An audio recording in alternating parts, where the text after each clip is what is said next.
O apoio e valorização à vida à distância é um tratamento espiritual desenvolvido pelo Centro Espírita Fé, Amor e Caridade de Tramandaí. Este trabalho é realizado há 8 anos sob a coordenação espiritual de Ivone Pereira e demais benfeitores. Este tratamento espiritual visa atender o indivíduo em suas necessidades, bem como assistência espiritual de toda a família, encarnados e desencarnados. O tratamento deve ser realizado por 6 semanas, durante todas as segundas-feiras, no horário das 16 horas até as 16h30. Cada assistido deve permanecer conectado com a equipe espiritual, iniciando pela prece simples de abertura. Logo após, deve iniciar a leitura do Evangelho segundo o Espiritismo, no capítulo e item sugerido anteriormente.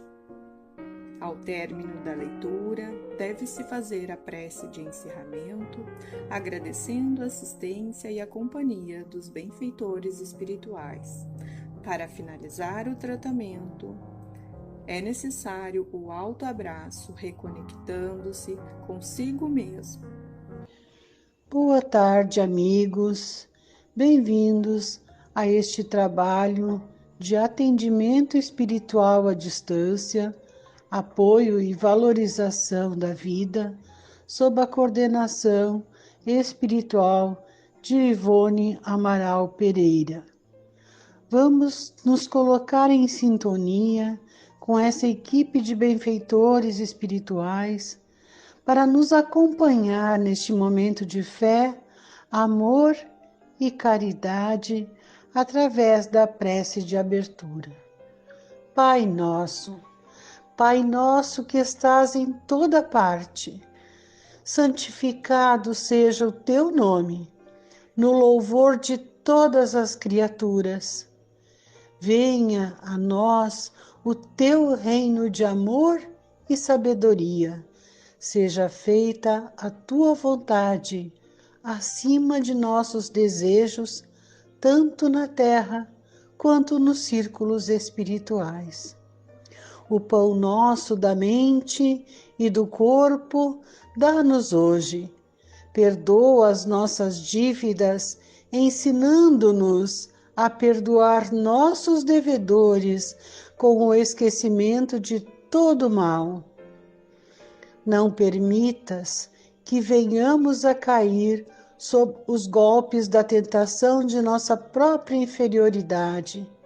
Livra-nos do mal que ainda reside em nós mesmos, porque só em ti brilha a luz eterna do reino e do poder, da glória e da Evangelho paz, segundo o Espiritismo, da justiça capítulo e do 16, amor para sempre. Emprego da assim fortuna. Seja. Quando considero a brevidade da vida, fico dolorosamente impressionado pela incessante preocupação da qual o bem-estar material é para vós o objeto, ao passo que ligais tão pouca importância e não consagrais, senão pouco ou nenhum tempo ao vosso aperfeiçoamento moral, que deve vos ser contado para a eternidade. Crer-se-ia, ao ver a atividade que desdobrais, que ela se prende a uma questão do mais alto interesse para a humanidade, enquanto que não se trata quase sempre, senão em vos esforçar para satisfazer necessidades exageradas, à vaidade ou vos entregar aos excessos. Quantas penas, cuidados e tormentos se inflige, quantas noites sem sono para aumentar uma fortuna, frequentemente mais do que suficiente.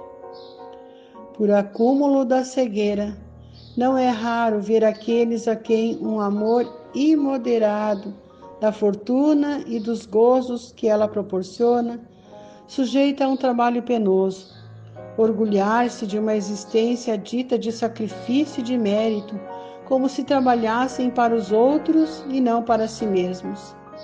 Insensatos! Credes, pois, realmente que vos será dito em conta os cuidados e os esforços dos quais o egoísmo, a cupidez ou o orgulho são os móveis, enquanto que negligenciais o cuidado do vosso futuro, assim como os deveres da solidariedade fraternal impostos a todos os que gozam das vantagens da vida social. Não haveis pensado senão em vosso corpo, seu bem-estar, seus gozos foram o único objeto de vossa solicitude egoística. Por ele que morre, haveis negligenciado o vosso espírito que viverá para sempre. Assim, esse Senhor tão estimado e acariciado tornou-se o vosso tirano. Comanda vosso espírito que se fez seu escravo. Estava aí o objeto da existência que Deus vos havia dado? Um espírito protetor, Cracóvia, 1861. Ao homem, sendo o depositário, o gerente dos bens que Deus depositou em suas mãos, lhe será pedida severa conta do emprego que deles tiver feito em virtude do seu livre-arbítrio. O mau emprego consiste em não fazê-los servir senão a satisfação pessoal. Ao contrário, o emprego é bom todas as vezes que dele resulta um bem qualquer para outrem. O mérito é proporcional ao sacrifício que se impõe.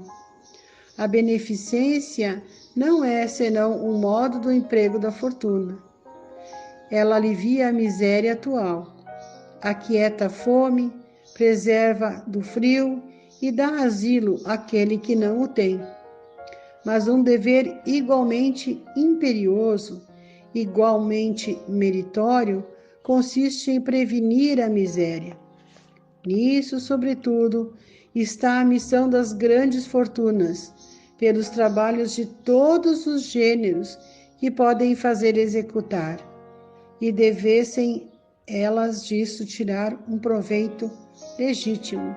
O bem não existiria menos, porque o trabalho desenvolve a inteligência e realça a dignidade do homem, sempre confiante em poder dizer que ganhou o pão que come, ao passo que a esmola humilha e degrada.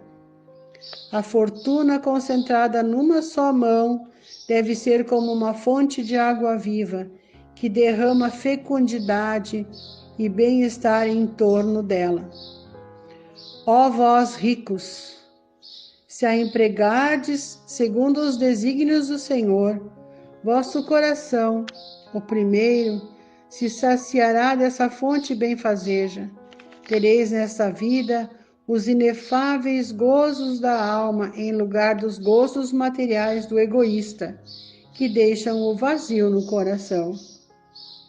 Vosso nome será abençoado sobre a terra, e quando a deixardes, o soberano Senhor vos dirigirá a palavra da parábola dos talentos. Ó bom e fiel servidor, entrai no gozo do vosso Senhor. Nessa parábola, o servidor que enterrou na terra o dinheiro que lhe foi confiado não é a imagem dos avarentos entre as mãos dos quais a fortuna é improdutiva? Se, entretanto, Jesus fala principalmente das esmolas, é porque naquele tempo e naquele país onde ele vivia, não se conheciam os trabalhos que as artes e a indústria criaram depois, e nos quais a fortuna pode ser empregada utilmente para o bem geral.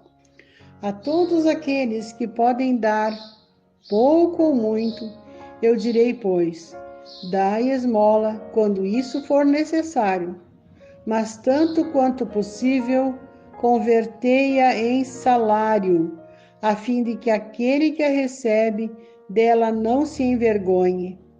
Félenon Auger, 1860. Desprendimento dos bens terrenos. Venho, meus irmãos, meus amigos, trazer o meu óbolo para vos ajudar a marchar corajosamente no caminho do aprimoramento em que entrastes. Nós nos devemos uns aos outros. Não é senão por uma união sincera e fraternal entre espíritos e encarnados que a regeneração será possível. Vosso amor aos bens terrestres é um dos mais fortes entraves ao vosso adiantamento moral e espiritual. Por esse apego à posse, suprimis as vossas dificuldades afetivas, em que as transportando todas sobre as coisas materiais. Sede sinceros. A fortuna dá uma felicidade sem mácula? Quando vossos cofres estão cheios, não há sempre um vazio no coração? No fundo desse cesto de flores, não há sempre um réptil escondido? Compreendo que o homem, que por um trabalho assíduo e honrado, ganhou a fortuna, experimente uma satisfação, de resto, bem justa. Mas, dessa satisfação, muito natural e que Deus aprova, há um apego que absorve todos os outros sentimentos e paralisa os impulsos do coração à distância.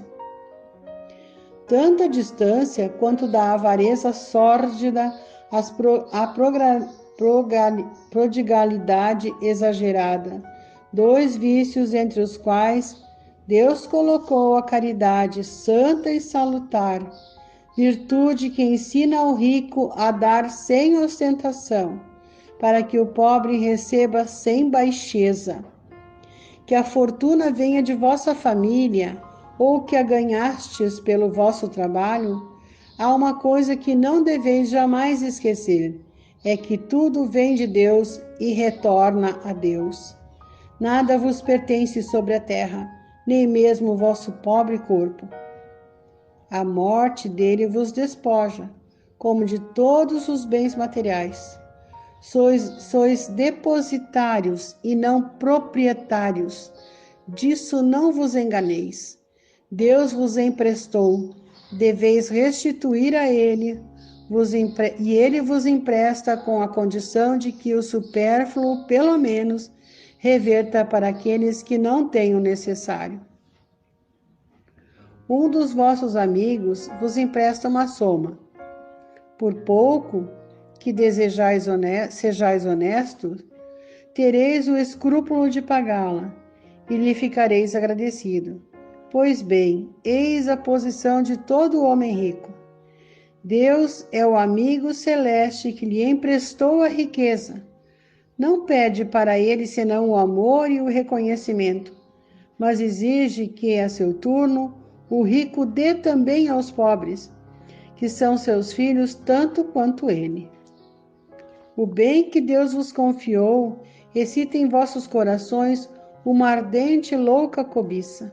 Haveis refletido, quando vos apegais imoderadamente a uma fortuna perecível e passageira como vós, que um dia virá em que devereis prestar contas ao Senhor do que vem dele? Esqueceis que pela riqueza estáis revestidos do caráter sagrado de ministros da caridade da terra, para dela serdes os dispensadores inteligentes? Que sois, pois, quando usais em vosso único proveito aquilo que vos foi confiado, senão depositários infiéis? Que resulta desse esquecimento voluntário de vossos deveres? Que resulta desse esquecimento voluntário de vossos deveres? A morte inflexível e inexorável vem rasgar o véu sob o qual vos escondíeis, e vos força a prestar contas ao amigo que vos ajudara, e que nesse momento se reveste para vós com a toga de juiz.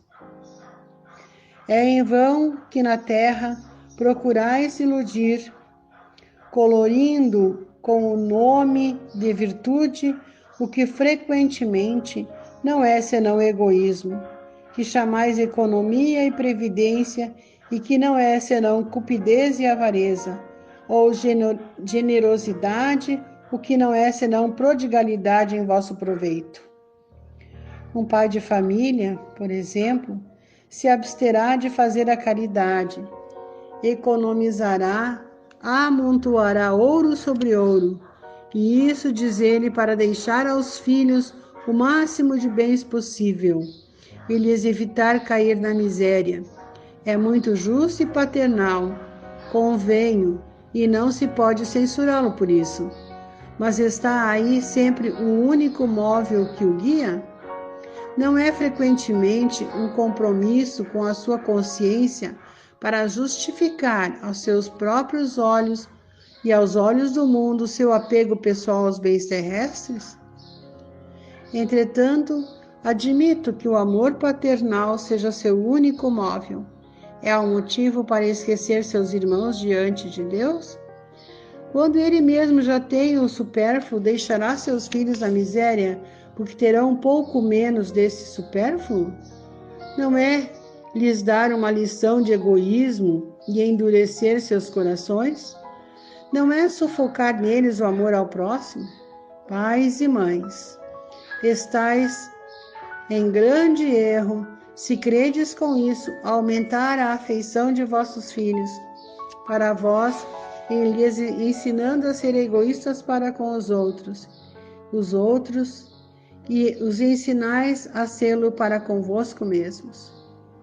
Quando um homem trabalhou bastante e com o suor de seu rosto amontoou bens, vós o ouvis frequentemente dizer que quando o dinheiro é ganho, se lhe conhece melhor o valor. Nada é mais verdadeiro. Pois bem, que esse homem que confessa conhecer todo o valor do dinheiro, faça a caridade segundo os seus meios, e terá mais mérito do que aquele que, nascido na abundância, ignora as rudes fadigas do trabalho. Mas se ao contrário, esse mesmo homem, que lembra suas penas, seus trabalhos, for egoísta, duro para com os pobres, é bem mais culpado do que os outros, porque quanto mais se conhece por si mesmo as dores ocultas da miséria, mais se deve procurar aliviá-las nos outros. Infelizmente, há sempre no homem de posses um sentimento tão forte que o apega à fortuna e é o orgulho. Não é raro ver-se o felizardo atordoar o infeliz que implora a sua assistência com o relato de seus trabalhos e de sua habilidade, em lugar de vir ajudá-lo e acabando por dizer: faça o que eu fiz. Segundo ele, a bondade de Deus nada tem em sua fortuna. Só a ele cabe todo o mérito. Seu orgulho coloca-lhe uma venda nos olhos e lhe tapa os ouvidos. Não compreende que com toda a sua inteligência e sua habilidade, Deus pode derrubá-lo com uma só palavra. Esbanjar a fortuna não é desapego aos bens terrenos, mas negligência e indiferença. O homem depositário desses bens não tem mais o direito de os dilapidar ou de os confiscar em seu proveito. A prodigalidade não é generosidade, mas frequentemente uma forma de egoísmo. Aquele que atira ouro a mancheias para satisfazer uma fantasia não daria uma moeda para prestar serviço. O desapego aos bens terrestres consiste em apreciar a fortuna pelo justo valor, em saber servir-se dela para os outros e não só para si, a não sacrificar por ela os interesses da vida futura e perdê-la sem murmurar, se apraz a Deus vou-la retirar. Se por de reveses imprevistos vos tornardes um outro Jó, dizei como ele: Senhor, vós me havíeis dado, vós me havíeis tirado, que seja feita a vossa vontade. Eis o verdadeiro desapego. Sede submissos primeiro. Tende fé naquele que vos tendo dado e tirado, pode vos restituir. Resisti com coragem ao abatimento, ao desespero, que paralisam a vossa força. Não ouvideis jamais, quando Deus os atingir, que ao lado da maior prova coloca Ele sempre uma consolação. Mas pensai sobretudo que há bens infinitamente mais preciosos que os da terra. E esse pensamento vos ajudará a vos desapegar desses últimos. O pouco valor que atribui a uma coisa faz com que menos sensível seja a sua perda. O homem que se apega aos bens da terra é como a criança que não vê senão o momento presente. Aquele que a eles não se prende é como o adulto que vê as coisas mais importantes, porque compreende estas palavras do Salvador: meu reino não é deste mundo. O Senhor não ordena abdicar do que se possui, para se reduzir a uma mendicidade voluntária, e torna-se uma carga para a sociedade. Assim sendo, agir assim seria compreender mal o desapego dos bens terrestres.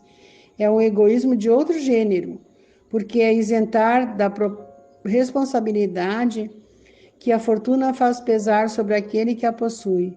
Deus a dá a quem lhe parece bom para geri-la em proveito de todos. O rico tem, pois, uma missão que pode tornar bela e proveitosa para ele. Rejeitar a fortuna quando Deus vos-la dá é renunciar ao benefício do bem que se pode fazer em administrando-a com sabedoria. Saber passar sem ela quando não a tem, saber empregá-la utilmente quando a possui, saber sacrificá-la quando isso é necessário, é agir segundo os desígnios do Senhor. Aquele a quem chegue o que se chama no mundo uma boa fortuna, diga a si mesmo: meu Deus, vós me enviastes um novo encargo, dai-me a força de cumpri-la segundo a vossa santa vontade. Eis, meus amigos, o que eu queria vos ensinar quanto ao desapego aos bens terrestres. Resumirei dizendo: sabei-vos contentar com o pouco. Se sois pobres, não invejeis os ricos, porque a fortuna não é necessária à felicidade. Se sois ricos, não ouvideis que esses bens vos estão confiados e que devereis justificar seu emprego, como sendo tutores. Não sejais depositários infiéis, fazendo-os servir à satisfação do vosso orgulho e da vossa sensualidade. Não vos creais no direito de dispor unicamente para vós daquilo que não é senão um empréstimo e não uma doação. Se não sabeis restituir, não tendes mais o direito de pedir. E lembrai-vos de que aquele que dá aos pobres se quita da dívida que contrai com Deus. Lacordaire, Constantina, 1863.